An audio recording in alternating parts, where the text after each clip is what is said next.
ñoo xam ni maak ñoom démb la woon ñu bokkoon ci combat bi, un combat patriotique qui a été de très longue haleine muy ñoom Guy Marius Sagna, ñoom Mohamed Ayib Daffé, ñoom Cheikh Thioro, Cheikh Bara doyen, yéen ñëpp ñu bokkoon combat bi di xeex ak ñi fi nekk ñëpp, honorable député Ami Dia ak ñëpp ku lim juum, ñu nekkoon ensemble di xeex pour que la révolution sonne. moo tax bi tiis bi amee ñuy masawu famille yu xale bi fi jóge Abdoulaye Ba, di leen masawu te di leen jaal seen doom suñu rakk, di ñaawlu li fi am, di ko regretter encore une fois comme ni ñu ko waxee woon. ñu àndoon di xeex, ñun ku ñu xam-xam ni nguur ubul suñu bopp. moo tax bi loolu amee ñu bari di jam kilifa gi ne na dem na démissionner, dama leen bëggoon wax ñëw leen jël, parce que man yanuwuma nguur. loolu lañ jàng ñun ci Sonko. Nous avons un rapport très distant avec le pouvoir. booy daw di ut nguur ñun duñu ci fekk, parce que li ñuy def pour ñun c'est la continuité du combat patriotique. Nous voulons servir notre pays te xaaruñu ci dara en contrepartie. loolu lañ gëm, loolu la ñuy dund, ñu xam nañ ne loolu lañ gëm, loolu la ñuy dund. ñu respecter avis yëpp nag, opinion yëpp, malgré parfois critiques yi nga xamante ni c'est acerbe, wax naa ko, mais ça entre dans le cadre normal de l'expression démocratique. C'est ça aussi la vie démocratique. Il faut que ñu nangu loolu. boo nekkee ci kanam da ngay yaatu ginnaaw, li sëñ bi doon wax naan booy jiite da ngay fay lempo.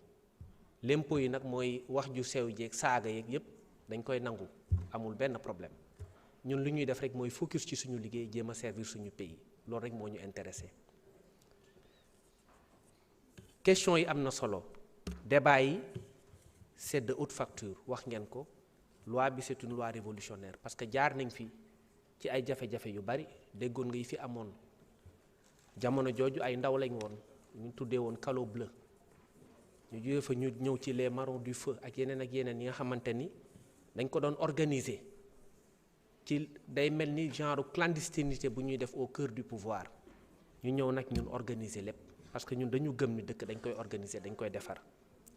loolu moo sabab loi yi nga xamante ni day leeral les activités yi nga xamante ni sécurité privée lay renvoyer.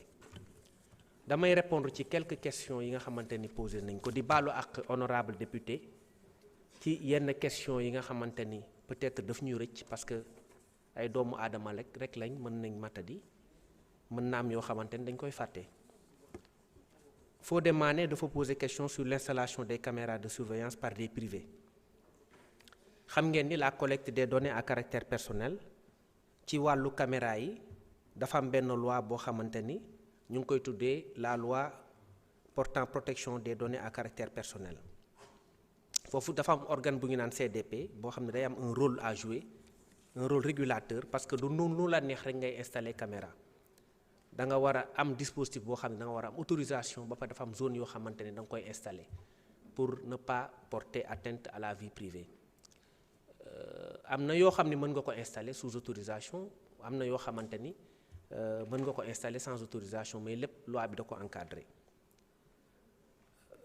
Honorable Tandjigora nee na dispositif de contrôle respect des droits des travailleurs, loi bi dañ ko niñ ko sancee niñ ko defaree dañu prévoir également le respect des droits des travailleurs, parce que dañu gis ni gardiens yi état obligation mooy protéger les plus faibles, am na ko ko wax.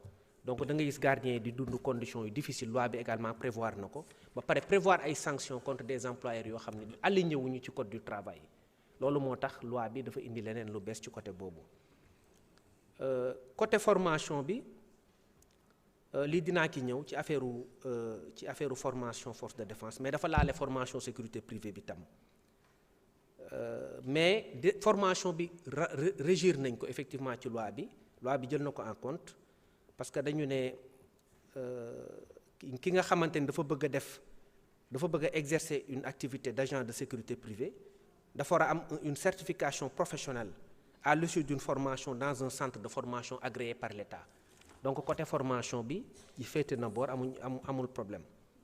Condition de délivrance agrément bi aussi projet de loi bi da ko clarifier dafa am ay pièces yoo xamante ni da nga koy fournir pour ñu mën la jox agrément mu ngi ci biir texte bi. Honorable député Tahirou Sarr posé nañu question sur souvent da ciy ñëw moom d'ailleurs sur les cartes le séjour des étrangers da koy évoquer souvent dama koy dégg mu koy wax mais dama koy renvoyer rek à la loi 71-10 du 25 janvier 1971 parce que chaque fois day wax carte de séjour bi mu am Sénégal ñun juddooguñu woon 1971 ba des cartes de séjour dafa am Sénégal donc loolu dama koy rappeler pour mu gëstu loi boobu loi bi dafa prévoir les conditions d'admission de séjour et d'établissement des étrangers au Sénégal avec un décret d'application 71-868 du 28 juillet 1971 donc depuis 1971 carte de séjour am na Sénégal.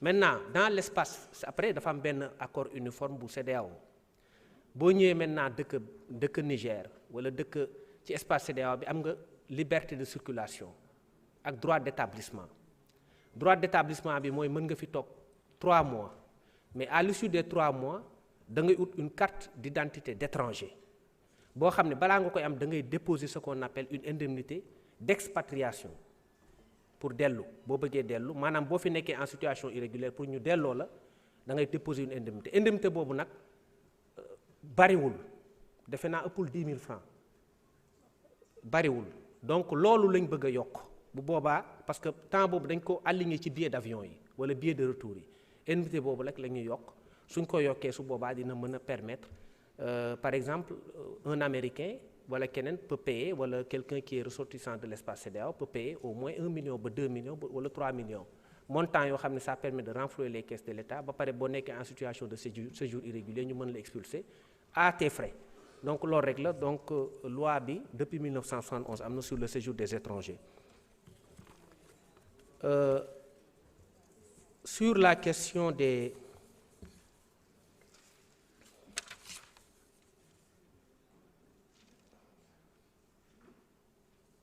question bi nga xamante ni honorable Guy Marius Sagna posé na ko Guy ñun xam nañ sa sensibilité effectivement par rapport aux 7 filles qui ont été renvoyées de la formation.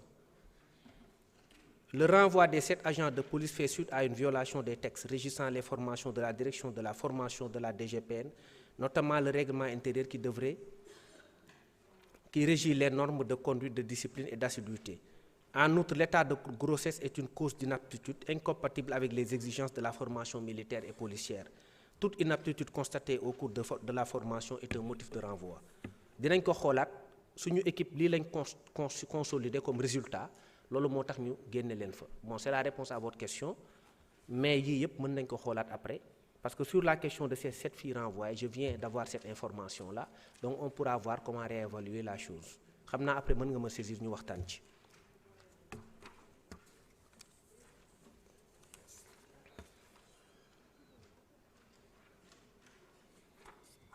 Sur la question de l'honorable député Abdourahmane Diouf, privilégier les nationaux et les sociétés sénégalaises sur les sociétés de sécurité étrangères, je suis parfaitement en phase. Mais foofu article 4 bi réglé na ko ba pare dafa ne seuls peuvent offrir à titre professionnel les services énumérés à l'article 2 de la présente loi les personnes physiques de nationalité sénégalaise et les personnes morales de droit sénégalais sauf disposition contraire prévue par une loi ou un accord de coopération internationale foofu honorable ay indi na fa benn nuance boo xam ne dinañ ko jël en compte mais loi bi c'est une loi qui ne permet qu'aux Sénégalais d'ouvrir des activités en matière de sécurité privée parce que sécurité privée en réalité c'est une prérogative régalienne loolu moo tax duñ ko jox à un étranger en principe c'est par des Sénégalais et pour des Sénégalais maintenant il peut s'agir d'une personne morale de droit sénégalais boo xamante ni foofu dañ koy gën a tëj mais bu leen fàtte aussi am na ay décret d'application yu war a ñëw yoo xam ne dina préciser yu bari. Pour les ASP radiés entre 2021 et 2024 sur la question de madame l'honorable députée Oulimata Sidibé Les ASP radiés entre 2021 et 2024 ont tous été formés et réintégrés au courant du mois d'août 2025.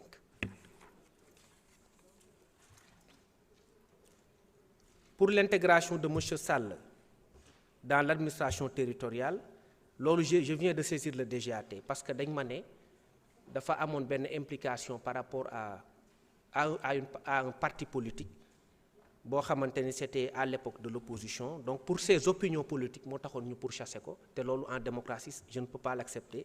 J'estime que c'est une illégalité a priori, mais on verra ce que le dossier révèle. Le directeur général de l'administration territoriale a été saisi. Moom dina ko xool après dina ma revenir sur ça. Sur le renforcement de la présence des sapeurs-pompiers à Diourbel, honorable Koumba Ndiaye, la brigade nationale des sapeurs-pompiers a reçu dernièrement un lot important de matériel dans le cadre d'un projet financé sur ressources extérieures. Foofu aussi prévoir nañ un renforcement de la présence des sapeurs-pompiers justement à Diourbel.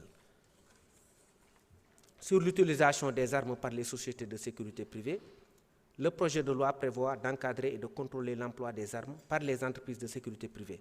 Il permet de prévenir les risques d'abus et de dérive liés à l'armement des agents.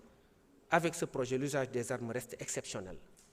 Parce que tam usage des armes mënuñu ko considérer comme exceptionnel comme ni ma ko waxee dans la doctrine du maintien de l'ordre pour les forces de défense ba pare di ko considérer comme quelque chose de tout à fait normal pour la sécurité privée. Loolu moo tax loolu aussi dañ koy encadrer. Ku ci yor arme da ngay am une autorisation de port d'arme après une formation aguerrie en la matière ñu doog a la jox une arme.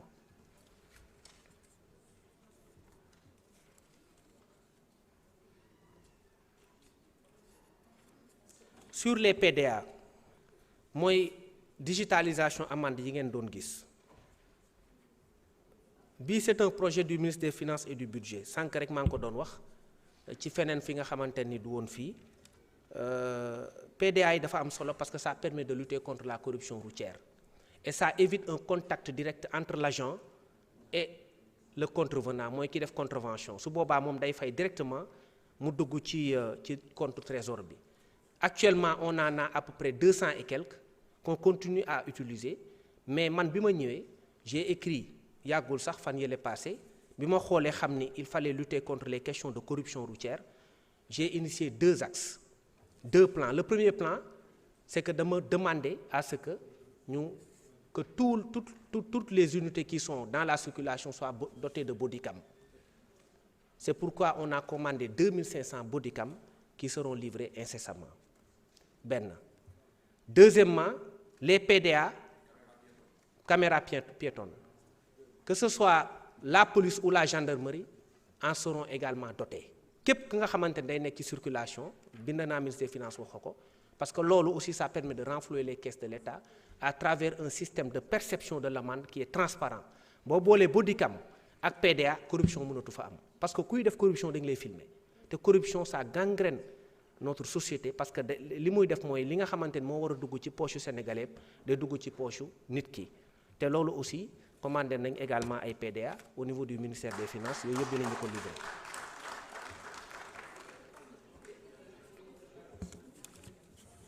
Leneen li ma bëgg a compléter